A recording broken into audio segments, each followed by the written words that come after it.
Baik, untuk perkembangan dari Sabah petang ini, kita akan bersama Emran Azmi Rosli dan antara fokus, Kesuma Komited luaskan inisiatif pembangunan modal insan. Terus dengan laporannya, silakan Emran.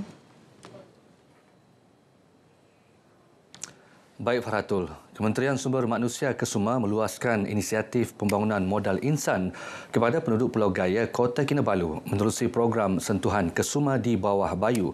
Program diadakan bersempena Minggu Latihan Kebangsaan NTW 2025 yang bertemakan pembelajaran tanpa sempadan.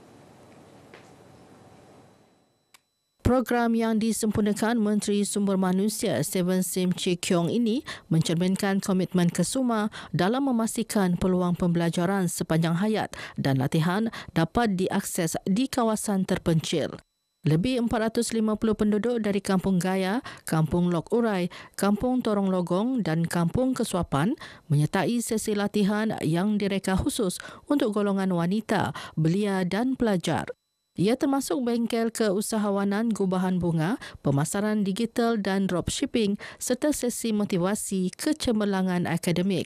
Dalam ucapannya, Steven Sim mahu pegawai dari setiap agensi di bawah Kesuma sentiasa turun padang ke kawasan pedalaman untuk memberi perkhidmatan yang sepatutnya termasuk latihan kemahiran.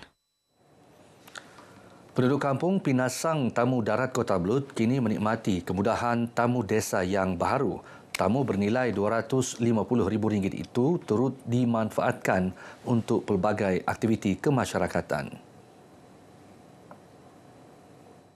Premis ini mula dibina hujung tahun lalu dan siap sepenuhnya awal tahun ini, kini digunakan untuk tamu mingguan setiap Sabtu.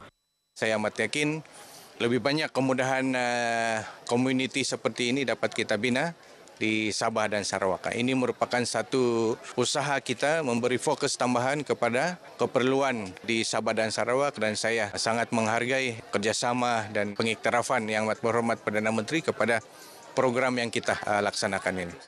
Beliau berkata demikian kepada RTM selepas Majlis Perasmian Tamu Desa di Kampung Pinasang Tamu Darat, Kota Belud. Tamu desa dijalankan setiap minggu, iaitu sekali dalam seminggu, iaitu hari Sabtu, dan memang mendapat sambutan yang sangat baik dari seluruh komuniti. Mereka dapat menjual hasil-hasil pertanian, produk-produk daripada hasil pertanian, ternakan semua, dan inilah yang dapat membantu seluruh komuniti di kampung ini. Tahun ini RM20 juta diperuntukkan bagi pembangunan premis tamu desa di seluruh negara, termasuk tambahan RM10 juta yang diumumkan oleh Perdana Menteri Datuk Seri Anwar Ibrahim dalam program Madani Rakyat di Tawau Mei lepas. Usaha Nita Sandakan melaksana pelbagai program meliputi aspek kesihatan, pendidikan dan ekonomi. Ia seiring matlamat usaha Nita memastikan kebajikan dan nasib kaum wanita terus dibela. Pengurusi Usaha Nita Sabah Nur Aini Sulong berkata program yang dilaksana menghimpun pelbagai NGO wanita di Sabah meliputi agensi awam, swasta dan usahawan dalam satu program bagi menjalin kerjasama strategik membangun wanita Sabah. Kita banyak perancangan dan program yang mana kita coming soon ni kita ada 5 lagi kewujudan usaha Nita di daerah dan sekarang tengah tunggu geran untuk mesin rintot kita supplykan ke setiap daerah bagi menyenangkan wanita-wanita peniaga untuk meritotkan produk masing-masing. Beliau ditemui RTM dalam program Seminar Jehwa dan Usaha Nita Sabah di Sandakan. Persatuan NGO turut menyambut baik usaha berkenaan.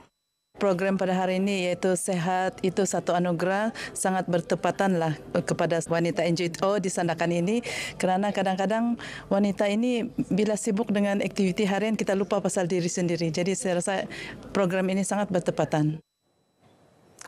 Sebuah stor alat ganti kenderaan terlibat dalam kebakaran di Batu 3 Jalan Tawau Lama, Tawau awal pagi tadi. Kejadian kira-kira pukul 5.30 pagi berjaya dikawal pasukan bomba dan hanya 50% bahagian stor yang hangus terbakar.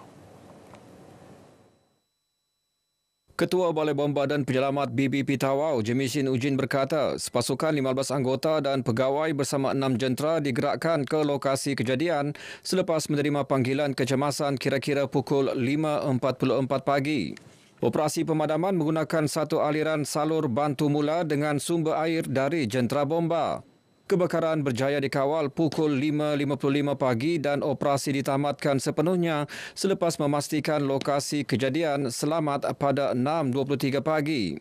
Tiada mangsa dilaporkan terbabit manakala punca kebakaran dan jumlah kerugian masih dalam siasatan.